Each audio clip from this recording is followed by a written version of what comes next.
Assalamu alaikum. Hello everyone. Welcome back to my another video. In this video, how to convert Excel to XPS document without losing data. First of all, click File, then select Print and select Fit Columns, Fit Sheet on Page, then Fit on Page, then Save As. Select your location, save locations, select desktop and save as type.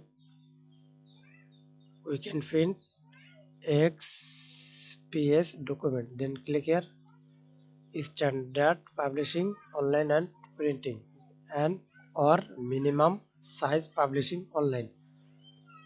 Add tag, more options, tools, map network, drive, web options, general options, compress picture, then save